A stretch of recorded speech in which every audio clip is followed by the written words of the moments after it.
ಈಗ ಮಾನ್ಯ ಮುಖ್ಯಮಂತ್ರಿಗಳಾದಂಥ D K Shivakumar ಅವರನ್ನು ಭೇಟಿ ಮಾಡಿ ಕರ್ನಾಟಕ ರಾಜ್ಯ ಸರ್ಕಾರದ ಅಧೀನದಲ್ಲಿರುವಂತಹ ಭೋವಿ ಅಭಿವೃದ್ಧಿ ನಿಗಮದಲ್ಲಿ 2018ರಿಂದ 2020 ತನಕ ಸುಮಾರು 89 ಕೋಟಿ ರೂಪಾಯಿ ದುರುಪಯೋಗ ಆಗಿದೆ.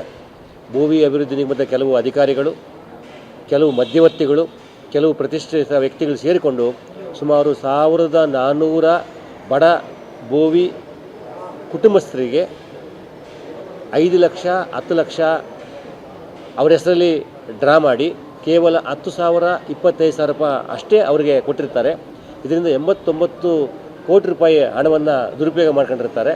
ಇದು 2022ನೇ ಇಸ್ವಿಯಲ್ಲಿ ನಾವು ಅಂದಿನ ಸರ್ಕಾರದ ಮುಖ್ಯಮಂತ್ರಿಗಳಾಗಿದ್ದಂತಹ ಬಸವರಾಜ ಬೊಮ್ಮಾಯಿ ಅವರು ಮತ್ತು ಕೋಟ ಶ್ರೀನಿವಾಸ ಪೂಜಾರಿ ಅವರಿಗೆ ದೂರು ಕೊಟ್ಟಿದ್ವಿ. ಅವರು ಅದನ್ನು ತನಿಖೆ ಮಾಡಿದ್ರು, ACB ಕೊಟ್ಟಿದ್ದರು. ನಿಗಮದ ಅಂದಿನ MD ಮತ್ತು GMನ್ನು ಅರೆಸ್ಟ್ ಮಾಡಿದರು, ತನಿಖೆ ಮಾಡಿದರು, ಜೈಲಿಗೆ ಕಳಿಸಿದರು ಮತ್ತು ACBಗೆ ಕೂಡ ತನಿಖೆ ಕೊಟ್ಟರು, ಲೋಕಾಯುಕ್ತಕ್ಕೆ ತನಿಖೆ ಕೊಟ್ಟರು.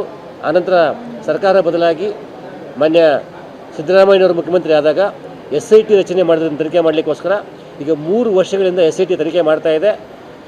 SIT ಈ ಕೂಡಲೇ ಚಾರ್ಜ್ ಶೀಟನ್ನು ಸಲ್ಲಿಸಿದ್ರೆ ಯಾರು ನಿಜವಾದ ಫಲಾನುಭವಿಗಳಿಗೆ ನ್ಯಾಯ ಸಿಗುತ್ತೆ, ಅಪರಾಧಿಗಳಿಗೆ ಶಿಕ್ಷೆ ಆಗುತ್ತೆ, ಅಪರಾಧಿಗಳು ಯಾರು ಯಾವ ರೀತಿ ದುರುಪಯೋಗ ಮಾಡ್ಕೊಂಡಿದ್ದಾರೆ ಅನ್ನೋಂಥದ್ದು ಕೂಡ ನ್ಯಾಯಾಲಯಕ್ಕೆ ಗೊತ್ತಾಗುತ್ತೆ. ಹಾಗಾಗಿ ಮಾನ್ಯ ಮುಖ್ಯಮಂತ್ರಿಗಳನ್ನ ಭೇಟಿ ಮಾಡಿ ಮುಖ್ಯಮಂತ್ರಿಗಳಿಗೆ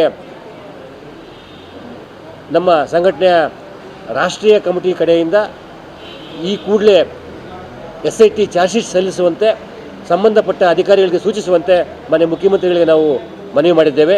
ಮುಖ್ಯಮಂತ್ರಿಗಳು ಕೂಡ ಸಕಾರಾತ್ಮಕವಾಗಿ ಸ್ಪಂದಿಸಿ ಈ ಕೂಡಲೇ ನಾನು ಬೆಂಗಳೂರಿಗೆ ಹೋದ ತಕ್ಷಣ ಸಂಬಂಧಪಟ್ಟ ಅಧಿಕಾರಿಗಳಿಗೆ ಸೂಚನೆ ಕೊಟ್ಟು ಚಾರ್ಜ್ ಶೀಟ್ ನ್ಯಾಯಾಲಯಕ್ಕೆ ಸಲ್ಲಿಸುವಂತೆ ತಿಳಿಸ್ತೀನಿ ಅಂತ ಮಾನ್ಯ ಮುಖ್ಯಮಂತ್ರಿಗಳು ಹೇಳಿದ್ದಾರೆ.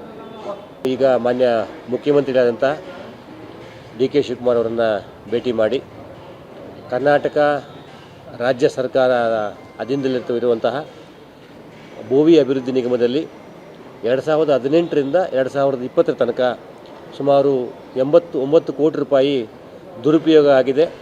ಭೋವಿ ಅಭಿವೃದ್ಧಿ ನಿಗಮದ ಕೆಲವು ಅಧಿಕಾರಿಗಳು, ಕೆಲವು ಮಧ್ಯವರ್ತಿಗಳು, ಕೆಲವು ಪ್ರತಿಷ್ಠಿತ ವ್ಯಕ್ತಿಗಳು ಸೇರಿಕೊಂಡು ಸುಮಾರು 1400 ಬಡ ಭೋವಿ ಕುಟುಂಬಸ್ಥರಿಗೆ 5 ಲಕ್ಷ 10 ಲಕ್ಷ ಅವರ ಹೆಸರಲ್ಲಿ ಡ್ರಾ ಮಾಡಿ ಕೇವಲ 10,025 ರೂಪಾಯಿ ಅಷ್ಟೇ ಅವರಿಗೆ ಕೊಟ್ಟಿರ್ತಾರೆ. ಇದರಿಂದ 89 ಕೋಟಿ ರೂಪಾಯಿ ಹಣವನ್ನು ದುರುಪಯೋಗ ಮಾಡ್ಕೊಂಡಿರ್ತಾರೆ. ಇದು 2022ನೇ ಇಸ್ವಿಯಲ್ಲಿ ನಾವು ಅಂದಿನ ಸರ್ಕಾರದ ಮುಖ್ಯಮಂತ್ರಿಗಳಾಗಿದ್ದಂತಹ ಬಸವರಾಜ ಬೊಮ್ಮಾಯಿ ಅವರು ಮತ್ತು ಕೋಟ ಶ್ರೀನಿವಾಸ ಪೂಜಾರಿ ಅವರಿಗೆ ದೂರು ಕೊಟ್ಟಿದ್ವಿ.